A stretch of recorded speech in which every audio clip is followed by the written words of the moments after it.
big enough for you anymore. You're too big. Hi everyone, welcome or welcome back to Novel Idea.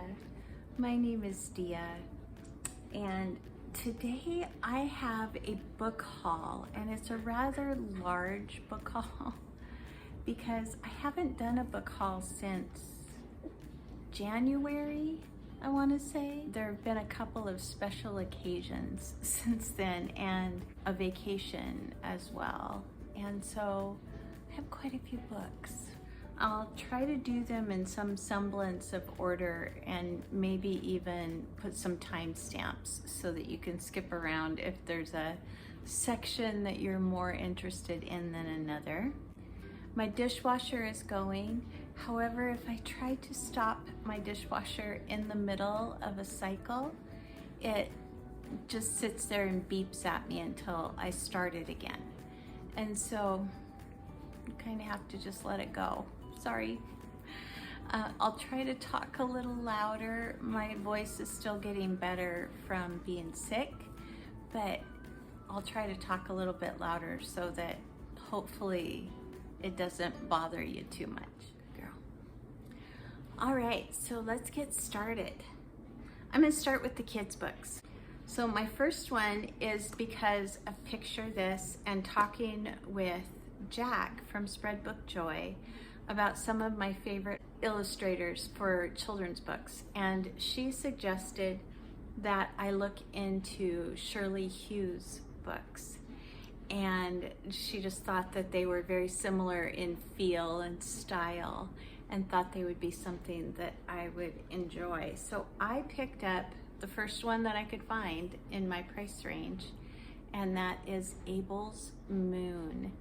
And this is written and illustrated by Shirley Hughes, and it's the story about a father who is quite the adventurer, and it's called Abel's Moon because he usually is gone from when the moon just starts to wane from being full until when it comes back to full. My friend Dave from Book Blather was going through some of his daughter's books. He was deciding some that he would keep, and when he came across these next ones, he was like, well, I'm not gonna keep these. And I was like, send them to me, please. I forgot to tell you, today's tea is from a company called Adagio, and the tea is called Samurai, and it's a matcha chai. It's very good. The books that Dave sent me were Ellen Montgomery books. So I did not own Anne of Avonlea, and I did not own Anne of the Island. And so he sent me both of those, and then also sent me The Story of the Treasure Seekers, which I absolutely love. This is probably the only E. Nesbit book that I really, really love. I love the kids in this. I love the father. I love the ingenuity. I love the way they pull together. It's just wonderful. When I was going through my favorites, I did not have these two books yet, but I told you that I was going to get them because I had found them in my price range and the exact editions that I had as a little girl. So the first one is The Three Bears, and this is the exact edition that I carried with me all over the place. Perfect size for little hands, and then also Little Fur Family. And these are by Margaret Wise Brown, who is the author of Goodnight Moon, and then also illustrated by Garth Williams, who is a famous illustrator. He's illustrated so many things. I showed you this in my video, but it is part of this book haul. When I was about third grade, my teacher read this book to us during lunch, and it just sent me on a path to find as much fantasy as I could And it also spurred my love for Arthurian legend, and that is Sir McInerney by Tom McGowan. This one is illustrated by Trina Shart Hyman, who is also one of my very favorite illustrators. It's the story of an inventor and his robot who somehow gets sent back in time to the court of King Arthur, and he becomes Sir McInerney instead of machinery. I picked up another Paul Gallico book. This is The Abandoned, and it's about cats, and I don't know much else about it. I just know it is a Paul Gallico, and I love Paul Gallico. When I was researching last year for artists to kind of do a deep dive on for Picture This, I came across the O'Hara sisters. Oh, is it O'Hara? O'Hara. The O'Hara sisters. And Lauren O'Hara illustrates many of her sister's books, but she illustrates other things as well. And I had been wanting to pick up two of Melissa Harrison's books that I had seen for a long time, but when I found out that Lauren had illustrated these two covers, I was just like, I really need to pick these up. By Ash, Oak, and Thorn, and by Rowan and You. So this is more of the fall, and this one is more of the spring. Then Heather from Water Bear Reads talked about this book, and when she talked about it, I was like, oh my goodness, I just was at the bookstore and saw that book, even picked it up, and then I put it back down, and then she talked about it, and I was like, I guess I need to go back to the bookstore. So I did. This is Cold Moons by Erin Clement. The alarm has been sounded. Their peaceful community is doomed to extinction unless the Badger of Kilgwyn abandon their home of 100 generations or more and move in a direction of the falling sun. So it sounds a lot like Watership Down. Love Ruby Lavender by Deborah Wiles. I also picked up Missing May by Cynthia Rylant, and The Bronze Bow by Elizabeth George Spear. On vacation, we went to a couple of bookstores, and I found Skunk and Badger, which I have loved for many, many years. And I found this one for a really good price, but this has a sequel, and I could not find the sequel for a good price. This is a great found family friendship type story. You can lay down. Oh my word, dog. She's trying so hard to get on my lap. Just lay down. We stopped to see James's parents on our way back from vacation, and I went to Goodwill, and look what I found. This is Egg Marks the Spot. It is a second Skunk and Badger book, and I'm very happy to own both of these. Go over general kind of nonfiction stuff. I found this Audubon guide to the Pacific Northwest, which is where I live, is in the Pacific Northwest, and it is birds, animals, trees, wildflowers, insects, weather, nature preserves, and more. Last year, one of my favorite nonfiction books of the year was Oscar Wilde's De Profundis, and I did not own a copy, so now I do. It's just a little Penguin library edition. I love things like this. This is Mrs. Moreau's Warbler by Stephen Moss, and this is How Birds Got Their Name.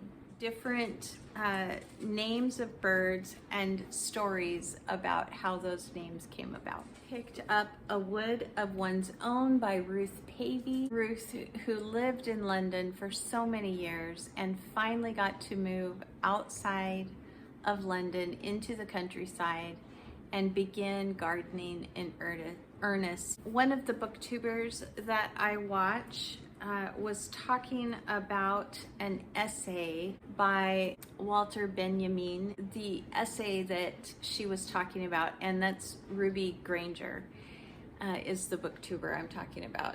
And she was talking about an essay from him that she was reading while she was in Paris, I think. And I thought, sounds like something that I need to read. And so I picked this up hoping that that essay was in here. I don't know for sure that it is, but I'm looking forward to trying this out. For 99 cents, I couldn't pass it up. Another book that I've already read, but I didn't own a copy, and I really enjoy this book. This is Uninvited. This is by Lisa Turkhurst,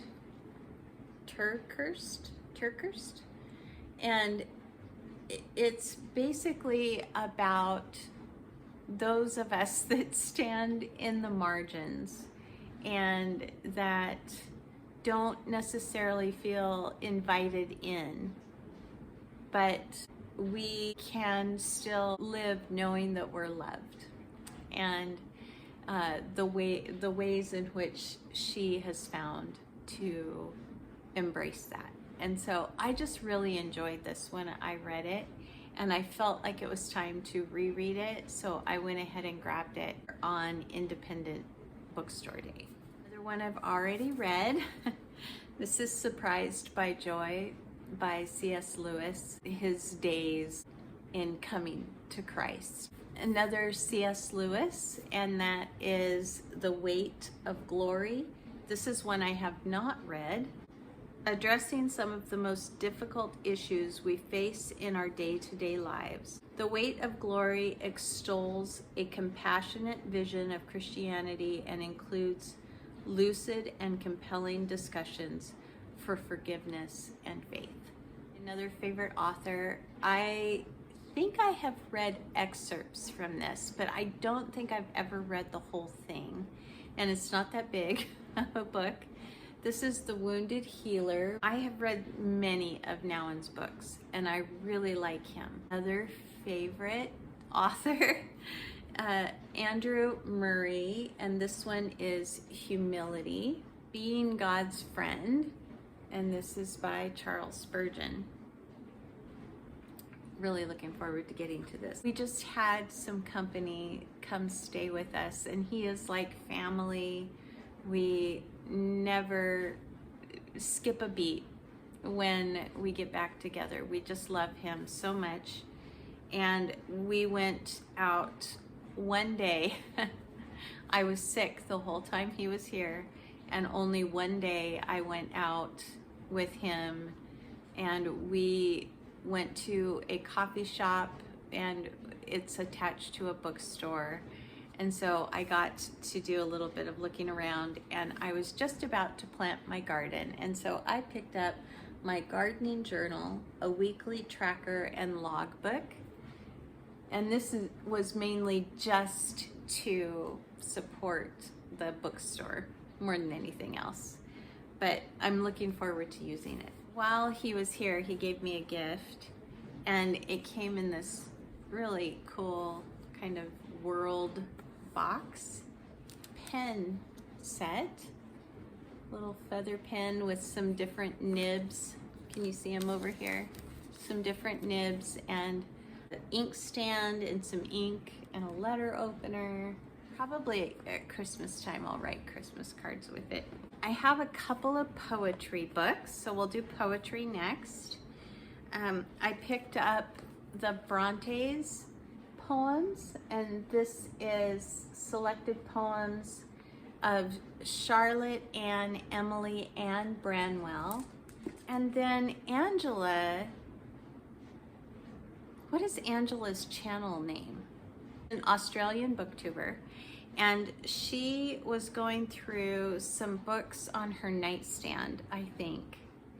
And she mentioned that she had been reading through these poems by Jewel, and she said it was just wonderful and strongly encouraged us to pick it up and read it if we could find it. And so it's called A Night Without Armor, and it is by the singer-songwriter Jewel.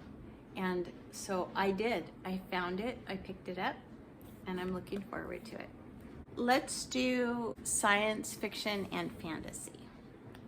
I don't have a lot, but I do have a little.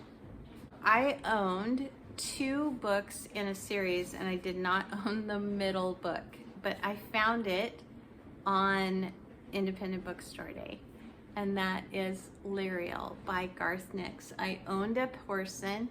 I'm currently reading Sabriel. I have read the whole series, all of the series, but this trilogy especially is my favorite out of all of it. So really happy to own this middle book. Picked up Do Androids Dream of Electric Sheep by Philip K. Dick. This was a freebie, so there you go. Then I also found Lord Brocktree, and this is one of my favorites in the Redwall series.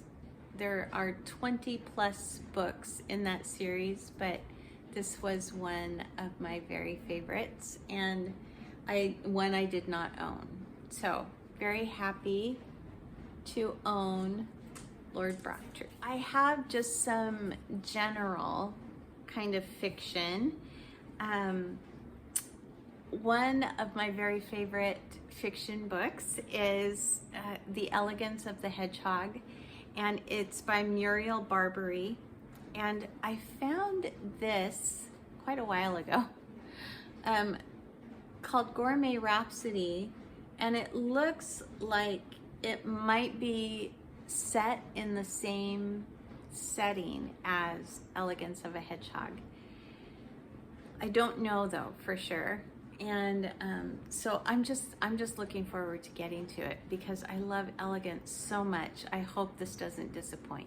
The Violins of St. Jacques, or Jakes, or Jacques. This is by Patrick Leigh Fermor. This is a novel by Patrick Leigh Fermor. I found him last year thanks to Aaron Facer and also Mark from Book Time with Elvis. I found Patrick Leigh Fermor and fell in love with his travel writing, but I didn't know that he wrote any novels, and it says on the back that this is his only novel. And so I was very happy to find it, and so I'm looking forward to reading it and seeing how it compares to all of his travel writing that I love so much. And I'm trying to remember whose channel I saw this on, but I found it and I had to pick it up. So it is Mr. Ma and Son by Lao Shi. Isn't that the cutest cover? I think it's just a story about a father and son. Do they start a bookstore or no, antique shop or story, basically. Now let's do some classics. And surprise, surprise, I have more of these than anything else. Let's do Willa Cather first. Lost Lady. I don't know anything about most of these unless I've read them before. And Lost Lady I didn't even know about till I saw Tiffany pick it up. So, and then I also found Sapphira and the Slave Girl.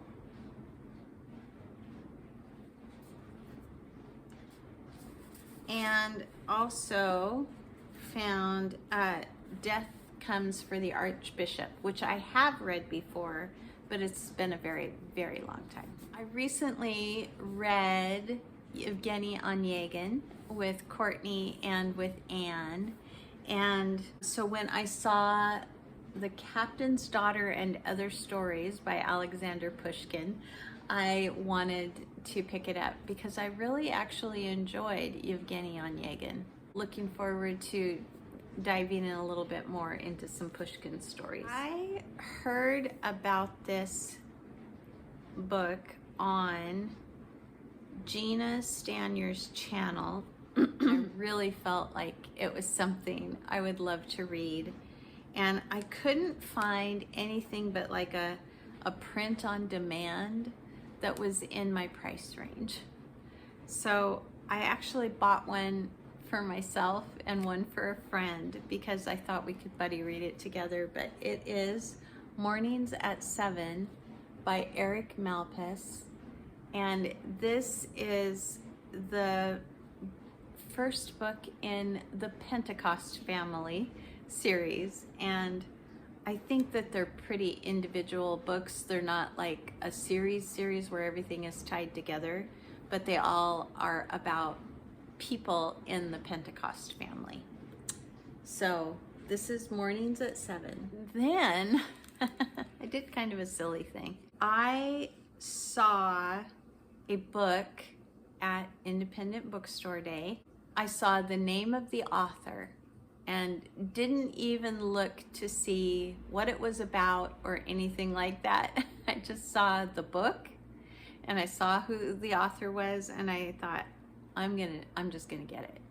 And that is Pamela by Samuel Richardson, and this is an Everyman's Library edition. It is in a Mylar cover to protect what is left of the cover because it's got a big rip out of it. But I was talking with Penny on Discord, and it sounds like this may not be a Dia kind of book, but here's the funny thing. I already owned a copy. So I own this Oxford World Classics edition, which is probably good because I don't think I would feel very comfortable reading this one. But this one I feel just fine reading. So I'll probably read from this one, and then I'll get rid of this edition and just keep this one on my shelf.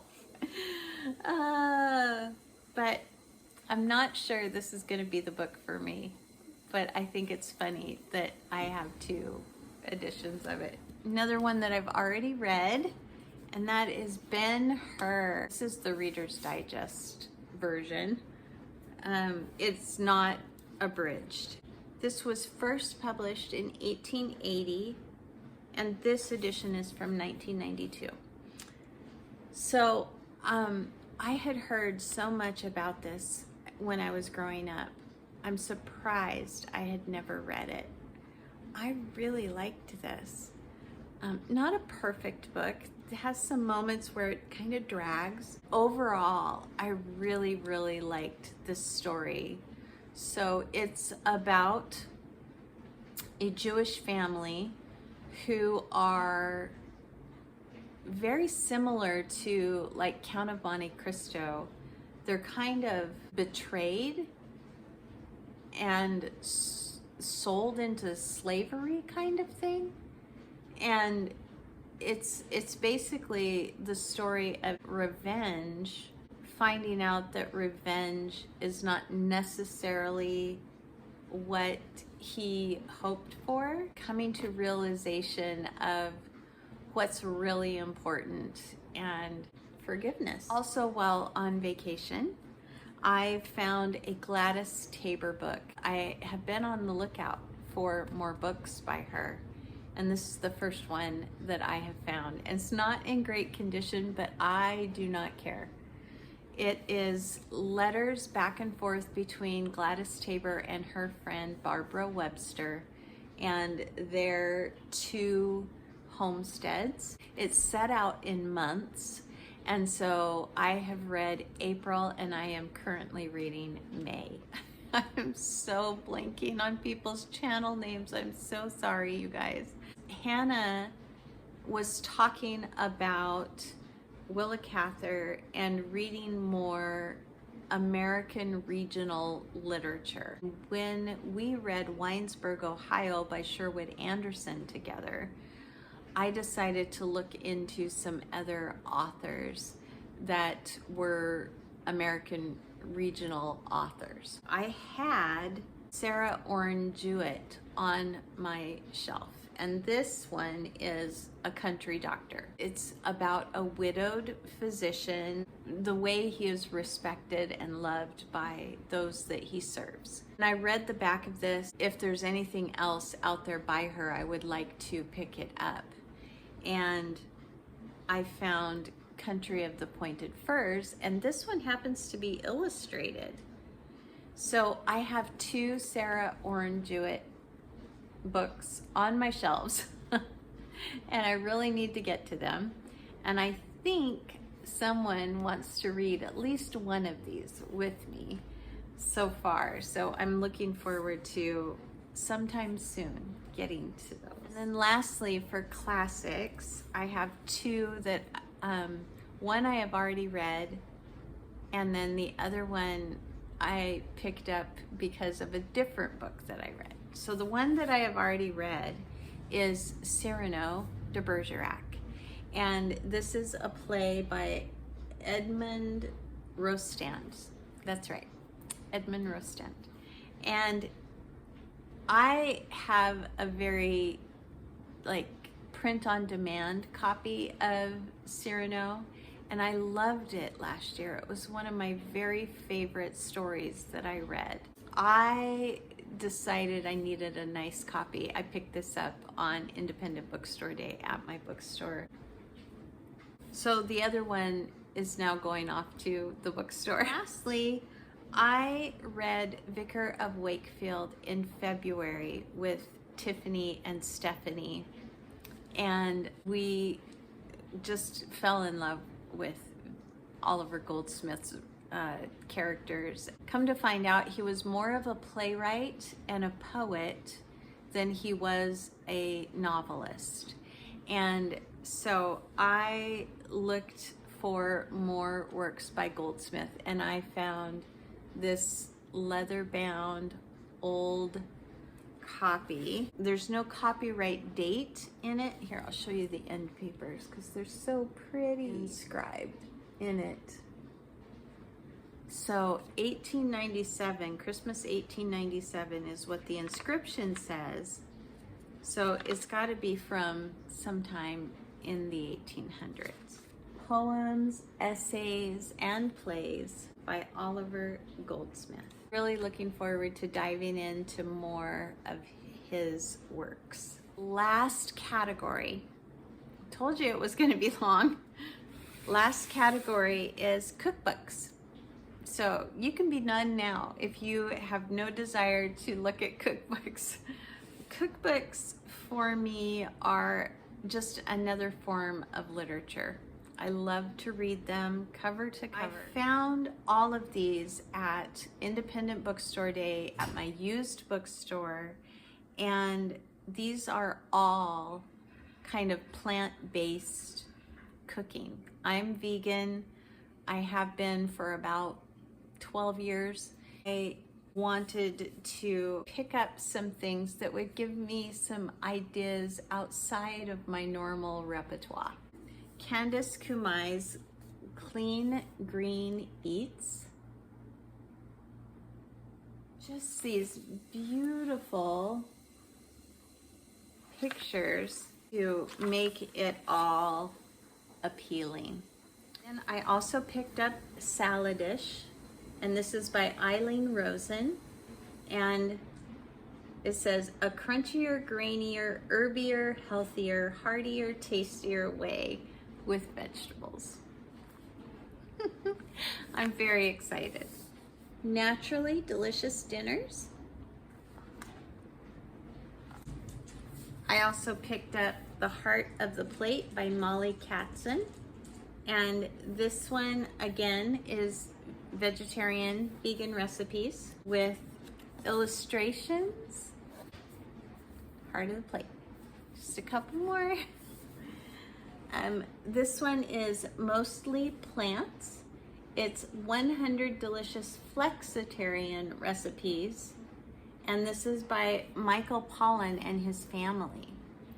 And I really like Omnivore's Dilemma, different Michael Pollan books. They're all about the food we eat, what we eat, why we eat it, why we shouldn't eat it.